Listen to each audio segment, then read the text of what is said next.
تيسي وكريمتي وعن كان أنا متقني حر إلى عليها جود قول كيرانا وعن كان هل قضى بس عن كان وخلك عمره وري muuqaalka ninkan dhalinyarada aad u jeedaan waxa lagu magacaabaa Saciid Cabdirashiid Faataale waqtigan oo muuqaalkiisa daawanaysaan waa marxuum laakiin yaa dilay sideena loo dilay degmada Jalalaqsi maalmo ka hor khilaaf dagaal ka dhacay ayuu isaga marka hore nin dilay dabadeed maxaa dhacay isagoo mooto wato oo magaalada dhinac ugu bixi rabo ayay qabteen raggii uu ka dilay ninka markii la qabtay kadib waxaa la geeyay meel magaalada banaankeeda ah waa ku dhameystiri doonaa muuqaalka waxaa kaloo kula wadaagi doonaa sawir isaga oo dhan in la qabtay silis loogu xiray lugaha gacmaha la isku jijibiyay meel kastana maqar iyo faas loola dhacay waxaan oo dhan waxay hoosgalayaan aana qabiil 2023 iyadoo la joogo ka waran haddii dhalinyarada Soomaaliyeed qabiil iyo aana qabiil weli isku dilayaan weliba wiilkan dhalinyarada waxa loo dilay si aan caadi ahayn waa la jarjaray waa la jijibiyay xubin kasta oo jirkiisa dabadeed bac ayaa lagu soo shubay buundada ayaa lagu soo tuuray mid ka mid ah muuqaalada ugu naxdinta badan ee aan arkay sanadkan oo dhan ayuu noqonayaa wiilkan dhalinyarada ah ee hadda sheekeynaya wuxuu ka tirsanaa ciidamada dawladda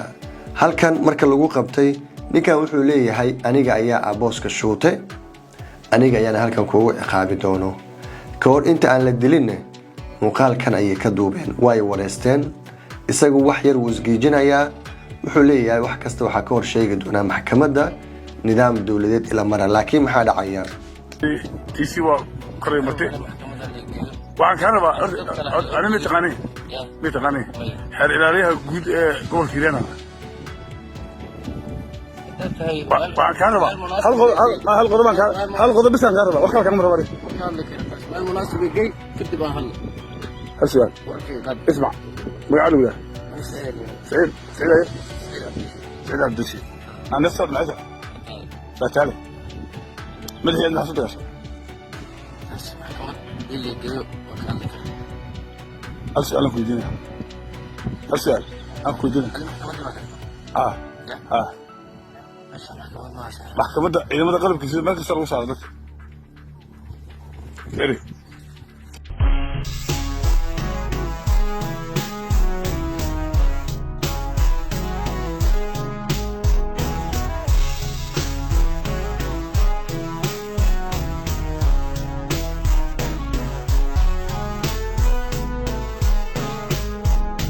waraysiga markay dhameystaan kadib gabalka ayaa sii dhacayo way wateen meel banaan ayay geesteen meel walba oo jirkiisa ka mid ah waxay la dhaceen faas ilaa nafta ay ka baxdo sawirka aalada Telegram-ka ayaan kugu wadaagi doonaa isagoo qoorta jilbaha gacmaha garbaha iyo meel kasta laga jijibiyo xubin kasta oo jirkiisa ka mid ah dabadeed waxay ku xireen siliskaas ayaa hadana khatar badan ka muuqanaya markaad aragtid sawirka meedkiisa ilaahay u naxariistay hadda waxa gacanta ku hay meedkiisa qoyskiisa dabadeed waxa la qorsheeyay in la aaso laakiin waxay si noqonaysaa aana qabiil iyo dagaal hadda uu horley dadka degan gobolka Hiiraan waa qayb ka mid ah colaadaha dhibaatada ku hay dalkeena ee la rabo in laga hormaro in waqtigan dhalinyarada Soomaaliyeed oo mustaqbal lahaa waxbarashadooda iyo shaqadooda iyo waalidkooda anfici lahaa maanta in iyagu isku dilaan qabiil ninka dhalinyarada marka hore isku horimaad habeen madow ka dhacay meel isaga uu joogo oo checkpoint ahead ayaa sababtay in halkaas uu ku dilay isaga marka hore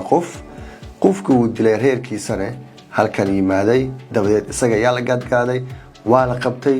waxa loo dilay si aan caadi ahayn gobolka Hiiraan inta badan mararka qaar waxa ka dhaco dagaaladaas oo dhaxmaro qabaa'ilada dago kaasoo saameyn ku yeesha deegaanka marka dadku ay wada degaan shabeellada dhexe ayay ahayd maalmo ka hor waxa dagaalo aana qabiil la isku dilay oo heer macallimiin dugsi quraan loo dilay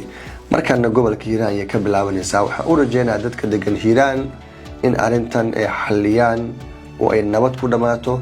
dilalka foosho xun ee noocan oo kale inaysan mar kale ku soo laaban ayaa rajo ka qabaa muuqaalkan waxa kugu soo koobay kaliya